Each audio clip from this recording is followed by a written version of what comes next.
What's up, everyone? Welcome back to CS Coins. I've got a quarter bag today. I haven't hunted a quarter bag in 2023 yet, so this will be the first one of the year. And I've only found one West Point so far this year, and I actually got the box that I found it in. It was some of the Laundromat quarters. I got that back in 2022. So this is my first time searching like a high volume of quarters in 2023. I'm hoping I can have a good W hunt here. My last bag I found 5 West Point quarters in, which was a record for me. So I'm hoping I can pull, I don't expect to get 5 again, but hopefully at least like 2 or 3. I'm also hoping I can get on some silver maybe here. The silver quarters and bags have been kind of rough. I haven't found any in the bags in a while. I went through a phase where I was finding like 1 to 3 in every bag for maybe a month, and since then they've been tough to find in the bags, but hopefully we can find something cool. I'm going to open up this bag and we'll bring you guys in for the first find. Looking at my pile here, I think we're going to have an older proof quarter. This doesn't look super modern. I would assume 70s probably. Let's take a look. It is 1972S. That's a cool find. You don't find the older proofs very often. And honestly, it's not in horrible shape. I'm going to wipe this on my sweatpants a little bit and see if some of that imperfection will come off. It's still scratched up a bit, but for being that old, it's not in the worst shape. That's a pretty cool find. I haven't found a proof quarter in a while. They're not very common these days. I used to find them a lot more, but I haven't found very many proof quarters. And this is the first proof quarter I found this year. I did find a proof $50, so I'm at 2 proofs right now. It'd be cool if I could find some more. Got another find here. We are going to have a Drooling George Washington on this 2022 P Maya Angelou quarter. I'm going to go ahead and put it under my microscope to give you guys a better look. You can see that die chip right on George's mouth right there. So that's a keeper. That is going to be the second find of the hunt. We're going to be in luck here with our second proof of the hunt. Let's take a look at it. Pretty scratched up. It looks to be a state quarter, just telling from the obverse there. Let's see what we got. And it's going to be in Arizona, 2008. I don't know if I've ever found a proof 2008 Arizona, so that's pretty awesome. And it's the second proof of the hunt. We're finding a lot of proofs and not yet any West Points, so hopefully we can get on the board with one of those. But I'm happy that we're getting some finds here. We've only rolled up probably 13, 14 rolls of quarters. We got to roll up 100 to fill the, to roll up the whole bag. So let's keep at it. I think we're going to get some good finds here. Nothing crazy. I just thought I'd show you guys under the scope. I have another 2022 P Drooling George here. This one is going to be a Maya Angelou. So that is the second Drooling George, and we also have 2 proofs. That's going to be it for the $1,000 quarter bag. I'm not going to sugarcoat it. That was a horrible bag. It's probably one of the worst ones I've ever been through. I got 2 proofs, which are not worth much. Maybe $1 tops. And I got some Drooling George die chip errors, and that is all I found. Pretty pitiful bag. Usually I get at least like 1 or 2 W's, maybe a silver, something else good, a crown error. Nothing rare here, nothing too valuable. Pretty disappointing hunt. So unfortunately it was a bad one, but we'll get on to another bag here and hopefully we get some better finds. That last quarter bag was a bit of a letdown, so we're going to give it another try here and see if we can do a little bit better. I picked up another bag today. It's from a different bank. Can't really see anything too crazy on the outside right now, but I mean, that's usually how most of the bags are. So we will cut into this one, and I'm hoping we can do decent, at least with the W's. Hopefully we get a silver or something else cool out of here. I'll bring you guys in when I get a find. I'm going to have a find pretty quick into the bag. I just opened it, but I've got a beautiful bicentennial here. This has got to be from a BU roll or a mint set, I'm assuming. I just don't see any imperfections with it, really. There's a couple like minor scratches on it, but nothing too bad. That's a beautiful bicentennial. I've never found one that nice. So I'm going to set that one aside and we'll keep at it. I've got something pretty crazy looking here. I don't know what that's going to be. I'm thinking that might be some kind of foreign because it doesn't look familiar to me. I don't know if that's silver or not. Let's take a look. I'm not sure. I'm gonna have to take a look and see what year this thing is. 63. That could be silver, guys. It definitely looks silver. Let's listen to it. Oh, that's silver, 100%. Wow, guys, I've never found a foreign silver other than a Canadian. I am going to have to check the percentage of this, but that's such a cool coin. There's like some kind of lettering on the rim here. I did not see this coming. Even a silver US quarter is super hard to find. We got a Netherlands 1963 silver coin here. I'm going to look this up and see what percentage it is, and I don't think it's going to be rare or anything, but I'm going to do a little bit of research. That's awesome. So this is going to be 72% silver, and it's worth about as much as a silver quarter, maybe a little bit less. It definitely looks to be thicker than a silver quarter. But that's got to be one of my favorite probably finds I've ever had. That is awesome. Like I said, I've only found Canadian silver and nothing else that was silver other than US. So that is sweet. That is definitely something that I have been looking for a while. Some kind of foreign silver that I've never seen before. That's a beautiful coin. Very, very, very happy with that. Now hopefully we can get some W's or some other kind of silver in here. This is crazy, guys. I think we might have a foreign silver dump here. I just heard this clang. It sounded like silver. I'm not positive it's going to be, but it definitely has that look. So we're going to take a look at it. 1965 5 shilling.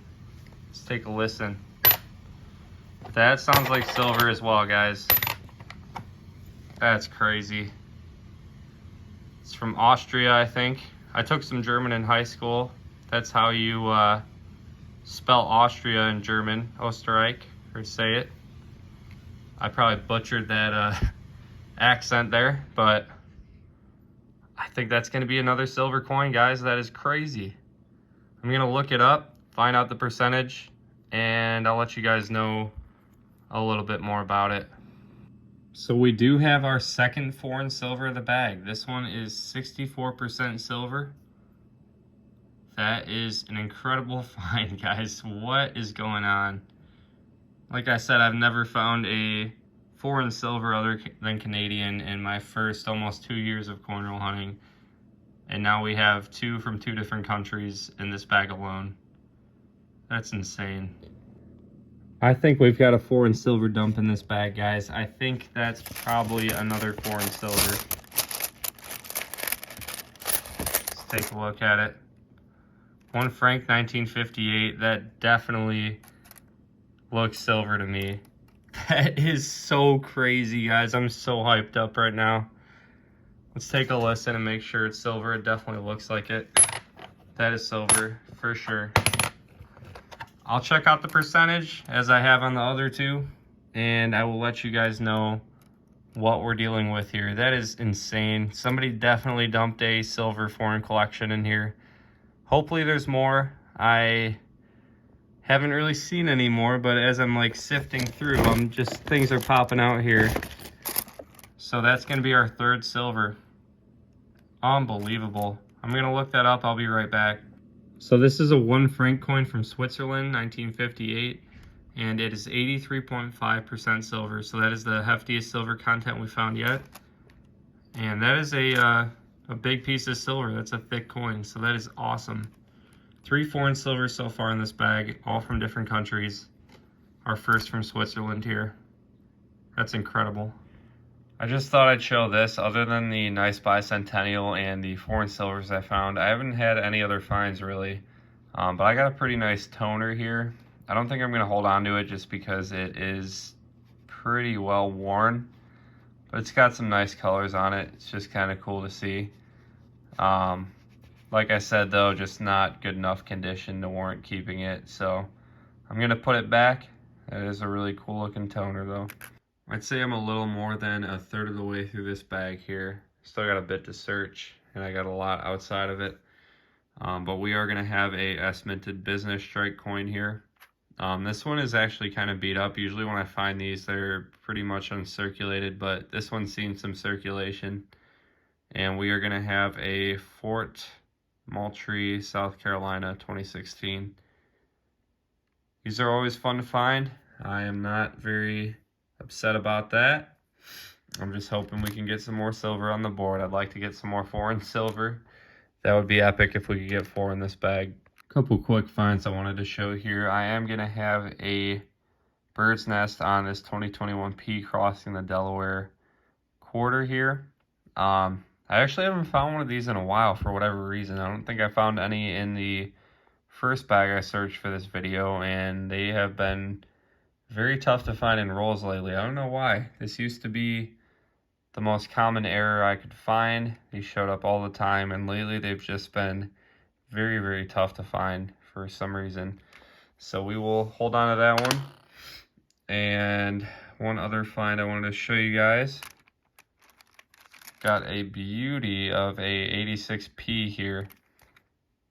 This thing is pretty close to uncirculated. I know the early 80s quarters are tough to find in good shape. I believe 82 and 83, there were not mint sets. So the quarters from that years are very tough to find in good condition. This one's a little later than that, but you don't find them like this very often. So I will put that up with the keepers and we will keep at it. I've got myself another error find here. We have got an Ngotwi Rust, 2005 P Kansas. And this one's in pretty decent shape. The T, if we look in the light here, is barely visible. In the right light, it is gone. So that's pretty cool. I will take that for sure. The bag is over, unfortunately. There were some more finds that I wanted to show you guys before we do the final wrap up here. We've got a 2022 P Drooling George here. This one is going to be a Maya Angelou, so we'll put that up there at the finds. We've got a stage of the nose die chip here, which is pretty interesting. You can see a little bump on the nose, like a little die chip. And you can kind of see where the bigger die chip is starting to form. We can take a look under the scope and try to get a better look at this here. Yeah, so you can see there, you can see the outline of like the bigger die chip starting to form, but you can see a little die chip on the nose. You can actually even see one right here to the left of the nose, so that's pretty cool. Looks like there may be, I don't know if that's a scratch on the nose. It probably is, but I thought that could have been a lamination or a die crack issue, but that's a pretty cool one. We had another tiny nose die chip here, which is kind of interesting. It's probably an even earlier stage of that bigger nose die chip, because usually you'll see die chips like that when there's a Drooling George die chip on the mouth, and I don't see any of those, so... And that's going to be a Voto para la Mujer, probably butchered that, Nina Otero Warren 2022 P quarter. We've also got a 2021 P crossing the Delaware die chip here. I probably won't keep it just because it's kind of grimy, but still kind of cool to see. And lastly, I found this in the bag as well. It's going to be a 5060 Jefferson. I won't keep it. I don't keep the higher mintage 50s nickels, and this one's pretty beat up. I just thought I would show you guys that real quick. So let's get into the final wrap up and go over what we were able to find in these two bags. Well, we hunted $2,000 in quarters for this one, two $1,000 quarter bags, and I'm pretty happy with the results. If it weren't for these coins up here, they would have been some pretty horrible bags, but yeah, I'm very happy with that foreign silver. But for two bags, that's a very slim amount of finds and nothing great other than the silvers, honestly. So let's get into the silver finds here. We got 3 foreign silvers. We got a Switzerland 1958 coin. I am not sure that denomination. We have got a Netherlands coin. This one is a one, I want to say that denomination is called a Gulden or something, 1963. And we've got an Austria one here. This one was a 1965 5 shilling. Now, I thought of this while I was going through the quarter bag. The $50 bag at that bank, I don't know if I mentioned earlier in the video, but I went to check that before I got the quarter bag for the second quarter bag I searched, and the $50 bag wasn't even a quarter of the way full. But I'm wondering, since I find a bunch of foreigns in my $50 bags, I'm wondering if there could be a bunch of foreign silver in that bag. Because to get 3 silvers in a quarter bag that are foreigns, I don't think that's a coincidence. I think that's definitely a collection dump of some kind. So I will be checking up on that $50 bag a lot and trying to get that so we can score some more foreign silver, because these were awesome to find. Moving on, we've got a couple proofs here. We've got a 72S. Pretty beat up. It's probably been in circulation for quite a few years. And we have got a 2008 proof state quarter, Arizona. And then we did get a S-minted business strike coin. This one is going to be Fort Moultrie, South Carolina, 2016. The errors were very disappointing in these bags. I usually find some better errors, and these are all like pretty common, nothing too amazing here. We've got some Drooling Georges here, just with the die chip on the mouth. They're going to be a couple different reverses. I think we got a couple Maya Angelou's, and you know, some of the other ones, nothing too rare or exciting there. There's another one, and then we got a couple nose die chips on the end here. And then, for whatever reason, out of $2,000 in quarters, I only found 2 of these crossing the Delaware Bird's Nest die chips. The second one was too dirty. I didn't want to keep it, which is kind of crazy because I used to find a lot of these every bag. I'd find like at least like 7 or 8. So they must be getting more difficult to find. We got an Ngadui Rust here, 2005P, Kansas. And a couple really nice, pretty close to being uncirculated quarters here I thought I'd pull aside. We got a 1976 Bicentennial. That is a beauty right there. And we also got a coin a decade newer. That's also in very good shape, an 86P. I try to keep the 80s quarters that are in really good condition. So that is going to be it for $2,000 in quarters hunted. Very slim finds, but all this silver made up for it. I was very happy with that. I didn't expect any silver in either of these bags, so it was a good hunt all together. I'm happy with the finds, and I'll definitely be hunting a lot more quarters in the near future, trying to get more West Points. Very disappointing year on the West Points so far. I've only found 1, and that West Point came from quarters I picked up in 2022, so I haven't picked up any quarters from 2023 that have yielded any West Point yet. So that'll be it for it. I'll be out soon getting more. Thank you all for watching. If you appreciated the video, give me a like, give me a comment, and I will see you on the next one. Take care and happy hunting, guys.